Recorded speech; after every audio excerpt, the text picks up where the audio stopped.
Welcome to Star Wars: The Old Republic, an MMORPG set 3,000 years before The Phantom Menace, and a sequel of sorts to the Knights of the Old Republic games. I have been playing this game for approximately 4 years, and I have not grown tired of it one bit. The amount of content in it is absolutely insane, and oh my god, I need to stop rambling so you guys can get to the fucking video. Unlike most people, this video series will start with the Knights of the Fallen Empire expansion, which means you might need a little bit of backstory.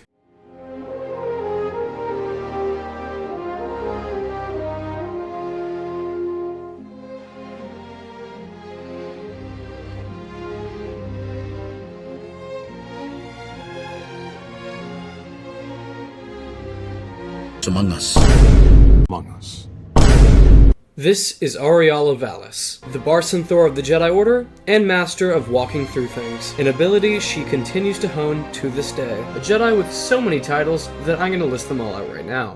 Emissary of Tural, SWTOR, Master, Mender of the Rift, Master of Hidden Knowledge, Keeper of Truth, Black Bisector, Sarlacc Stomper, Paladin of House Organa, Bringer of War, Galactic Peacekeeper, Forger of Alliances, Thronebreaker, The Unifier, Raider of the Cove, Discerning Customer, Contraband Connoisseur. Then again, some of these are legacy titles and come from her brother who's a little bit...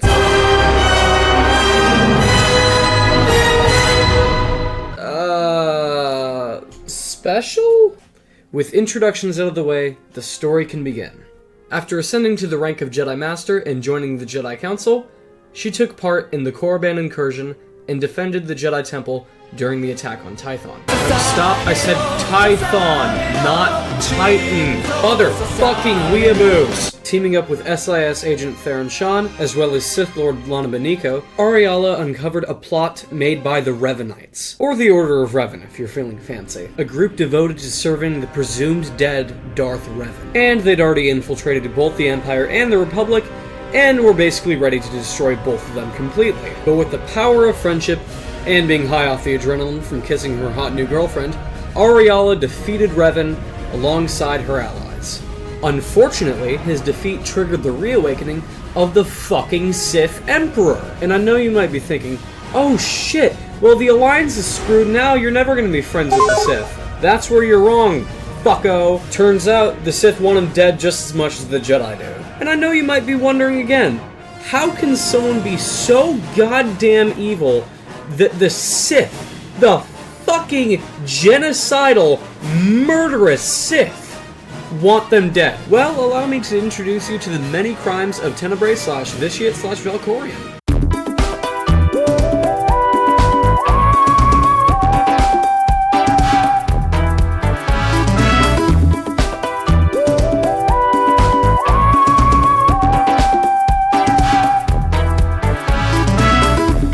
After dusting that entire planet, Vitiate decided it was time to permanently transfer his conscience to his other identity, the immortal Emperor Valkorion, leader of the Eternal Empire and Dragon of Zakuul, which is such a badass nickname that I took it for one of my D&D characters.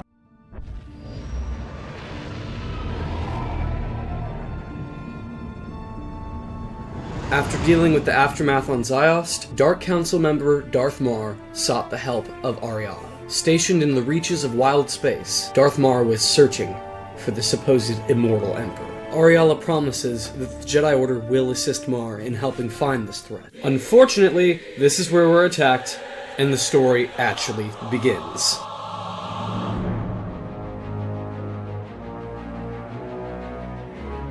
We are then forcefully boarded by soldiers from the Eternal Fleet. So as per the usual with this game, Aria'la has to deal with it herself. After putting down the threat in the upper levels, she sets her companions free, allowing them to get away from the battle, which for some reason doesn't give her light side points, but that's fine. Reaching the lower levels, Aria'la reunites with Darth Maul. Seeing that the ship is taking too much damage, they decide to pull a Ron Coda. Abandoned ship! Abandoned ship! And we start the theme of dark-sided people disapproving of our light side choices. We somehow survive this, and then Aria'la gets introduced to sci-fi Prince Zuko, who then pulls a King Creon and tells Tiresias to fuck off. We are shortly after reunited with the final boss, Valkorion. After a little bit of banter, it's discovered that this was his focus, not the Sith Empire. Which means this first chapter has dropped more bombshells on us than Persona 5 Royal did during the entirety of the third semester. Darth Maul asks the question, what's a god to a non-believer? And like all good priests, Valkorion uses violence and fear to make him believe. Which now begs the question, what the fuck is Mar's armor made out of? Because it allowed him to survive that explosion, but he can't survive a little bit of lightning? Anyways, Valkorion offers to share his power, but Aria'la knows better, as everyone knows the light side of the Force allows you to sense bullshit. Sci-Fi Prince Zuko tries to kill the Fire Lord, Valkorion does the electric slide, and Aria'la speedruns killing the final boss. Unfortunately, this set is spirit free again, making it so that Aria'la is not one, but two guys now. I'm two guys now. Sup?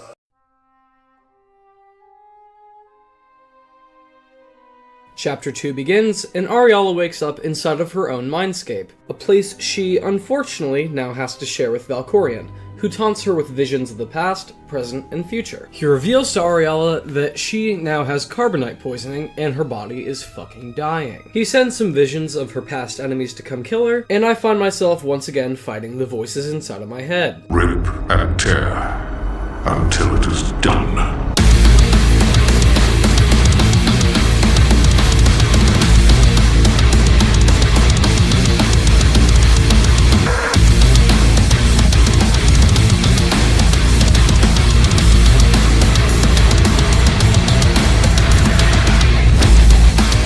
Aria'la's visions get immensely more disturbing, now seeing the corpses of her friends right in front of her. This is either due to her mental health rapidly declining from witnessing the horrors of war, or Valkorion's influence.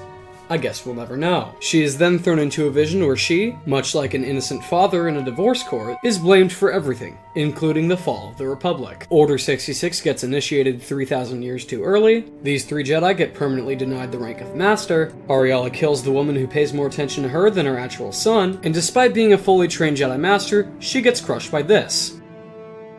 Much like a student at Florida State who's had a little bit too much fun, Aria'la wakes up in a place she really shouldn't be. The owner of the place shows up, Aria'la decides it's a good time to have a heart attack, the creepy priest asks me if I've heard of our Lord and Savior, the Immortal Emperor, and the very reasonable Jedi Master decides it's time to kill this landowner. After her very reasonable incursion, Valkorion decides it's time to make like Eminem and snap back to reality. As it turns out, my little fever dream has lasted a lot longer than I thought it had, and the Eternal Empire has taken over the entire fucking galaxy. So, Father Valkorion has decided it's time to define filicide. Vaylin senses my presence, and Arkin looks at her like she's fucking crazy. Which both is and isn't weird, considering that she is actually fucking crazy. Vaylin takes shadowboxing approximately 30 steps too far, and as I wake up, I hear a very familiar voice.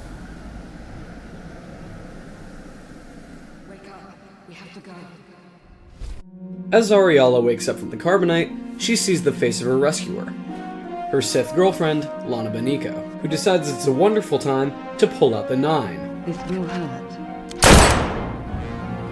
Once again surviving something she really shouldn't be able to, Aria'la gets out of the carbonite. Alongside Lana and Best Clanker T701, Aria'la escapes her carbonite prison. We then get introduced to our getaway driver, Koth Vortana, aka, "Hey Lana, I'm having an affair." As someone who prides themselves on loyalty, I gotta say, shooting your partner isn't exactly good for your relationship. Anyways, Vaylin does this and it makes me shit my pants. Aria'la and Lana escape in the elevator from Attack of the Clones. Vaylin looks directly into the sun, and then proceeds to break what was containing it and throw it at Aria'la and Lana.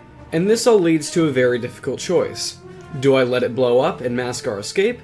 Or do I fix it and save the lives of thousands? Naturally, Aria'la picks the light side choice, because I already picked the dark side choice in my other playthrough, which went about as well as you'd think it would. After that, we're met with this rescue's next challenge, Sci-Fi Azula. Right in the nick of time, however, Koth shows up, because much like Koichi, he's a reliable guy. Somehow, Azula protects herself from an anti-aircraft gun with a fucking bridge tile, and Aria'la gets her life saved by the actual best clanker of this playthrough, HK-55. On board the ship, Aria'la makes the realization that her fever dream was 5 years long. After being given approximately 5 minutes to process this, Aria'la crashes harder than a high school student in 4th period who's had too much to smoke.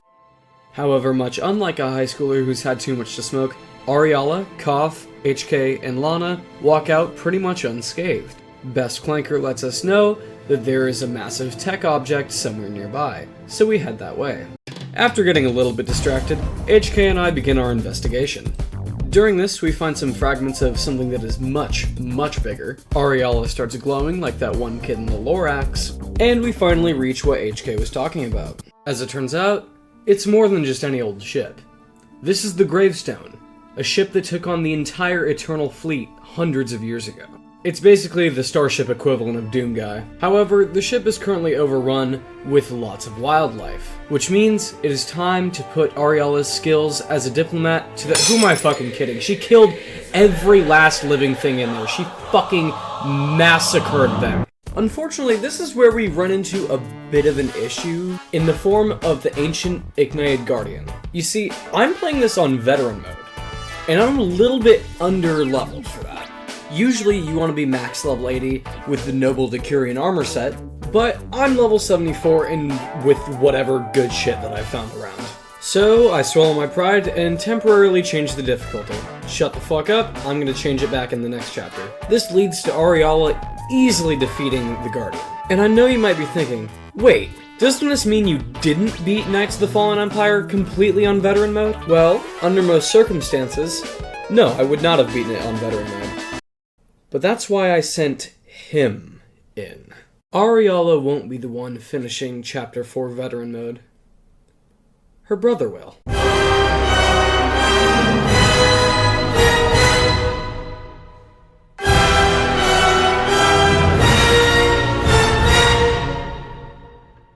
Now that that's dealt with, Aria'la and Lana go to look for some fresh water, and Lana catches Aria'la up on everything that's happened in the last 5 years. Which basically just sounds like her telling us how outmatched we are, and just in general how fucked the galaxy is. Darth Acina was the only survivor of the Dark Council, becoming Empress Acina. Satele is nowhere to be found, and Chancellor Suresh is still fucking up the Republic. But don't worry, it gets worse, because both factions are paying rent and tribute under the fucking Eternal Empire's boot heel. So in other words, the Eternal Empire is being an empire.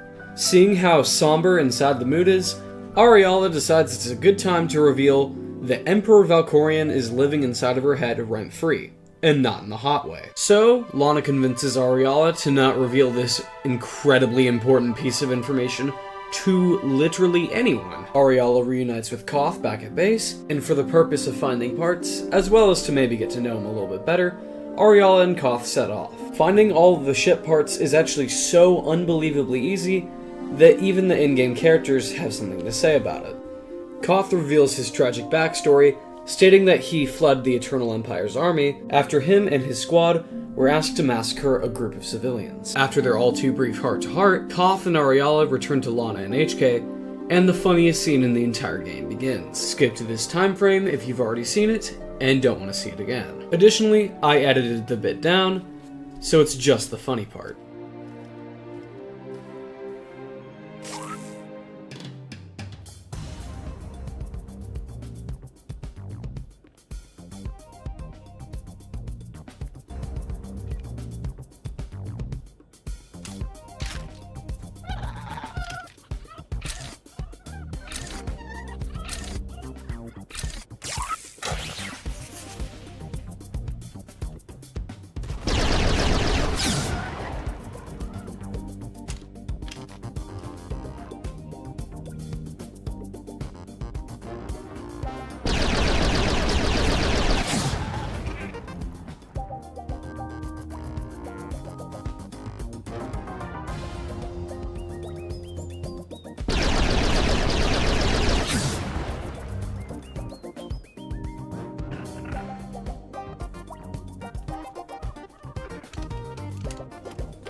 With the ship all fixed up, Aria'la begins hearing voices again. So she decides to investigate the ship's lower decks, and of course, they have a really fucking creepy basement, which just so happens to be inhabited by the ghost of regicide past. The ghost continues to be really creepy, evil, and manipulative, which makes Aria'la really concerned for the rest of the galaxy, judging by how many people fell for his charms. Additionally, they've been found by the Eternal Empire. After taking out all the Skytroopers inside of the ship, it's time to be the opposite of a SWTOR player and go outside. After repelling the invasion out there, we of course are faced with even more Skytroopers. Shortly after, Aria'la and Lana find themselves completely surrounded, but someone comes to the rescue. Introducing SWTOR, badass, force user, former Knight of Zakul, and absolute girl boss. Despite being a former Knight of Zakul, she takes no issue with cutting down her former allies since they're getting in her way. After holding their own against the Knights, Aria'la and company are separated by Zildrog's wedge. Lana is put into a very dangerous position where she's about to be struck down by a Knight of Zakul. And that's when the creepy priest shows up. He gives Aria'la an opportunity. Give him control for a few moments to save Lana, or let her die. Knowing that giving Valkorion any control at all would likely doom them all, Aria'la declines his offer. Definitely not for any other reason. Luckily, the knight misses her chest and only slices her arm, which gives a chance for best boy and best clanker to come save them. After taking out the rest of the Skytroopers, the girls pull the gravestone out of its grave. And if I hear a single goddamn thing about how Starkiller could have done this by himself in the comments, I'm gonna have a fucking conniption. Stop dick riding Starkiller, and stop dick riding Revan, unless you've played this, Knights of the Old Republic 1, and Knights of the Old Republic 2, and actually understand the story. Please, if I see another person with this fucking profile picture, I am going to have a stroke. And yes, they're both great characters in their respective games. But holy shit! In terms of power, you cannot compare them to people like Rey and Kylo. Because for Revan, it was simply a different time. There were a handful of people who were that powerful. There was Malak, maybe I'd count Bastila, Mitra Surik, the fucking Sith Emperor, the Sith Triumvirate. It goes on. And then Starkiller, he comes from a God of War 3 type game. The Force Unleashed is a dumb fun hack and slash. Starkiller is a dumb fun character. But he's not some subversive masterpiece of a character. He's meant to be cool, and he serves that purpose. He is cool. But they gave him that amount of power for one reason. For the player to have fun. His backstory is, my life was forever changed when Vader found me, and then he trained me for 10 years. Do you have any idea how little that narrows it down? Bring him back as like an Inquisitor or something. Maybe even give him the kind of power he had in The Force Unleashed. But don't pretend like he can beat Vader. And give him a proper backstory that's more than, hey, my father was a Jedi who was killed by Vader, blah blah blah blah blah, train me, you know. So all in all, stop dick writing these characters, and stop comparing them to canon characters like it's a genuine criticism. Oh, fuck, that rant took so long that the entire Eternal Fleet is here. Oh, wait. We have the Gravestone. And the Gravestone has the Omnicannon. The weapon that supposedly defeated the entire Eternal Fleet hundreds of years ago. So sit back and watch the fireworks.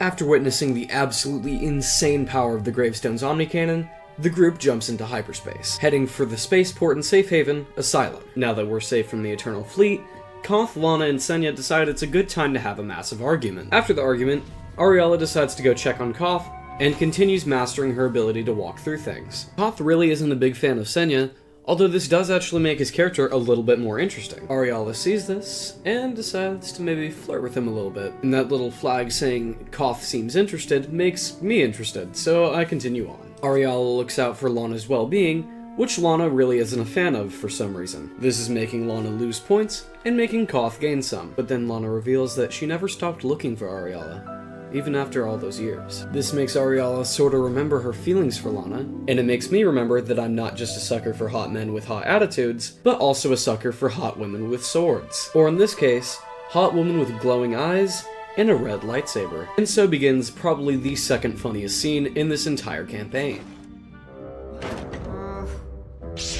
I was looking for a hyperdrive matrix processor assembly.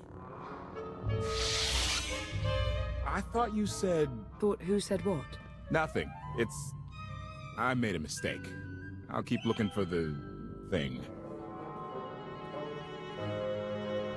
I suppose I should get back to healing. And you should get to know Senya. I'm not sure if you'll hit it off exactly, but I think you'll find her intriguing. So as per Lana's instructions, Aria'la sets off to find the intriguing MILF. But on my way, I'm stopped by Best Clanker, aka who would have been the best romance option in the entire game. For some reason, the intriguing MILF is hanging out in the creepy basement. Aria'la and her have a short conversation, and she realizes Senya really isn't all that bad. The Senya we saw before was more of a game face. This Senya is a lot more chill, and oddly enough, they do hit it off, having somewhat similar ideals and goals, although Senya herself, and certainly her past, seem to remain very mysterious. As the group approaches Asylum, I decide to end the video here. Thank you so much for watching, everyone. If you enjoyed the video, please feel free to hit like, and if you want to see more of my content, while you're there, please hit subscribe. I recently hit 500 subscribers, so currently I'm working my way to 1,000. I'd really appreciate it, it's free, and it helps out the channel. Cheers, everyone!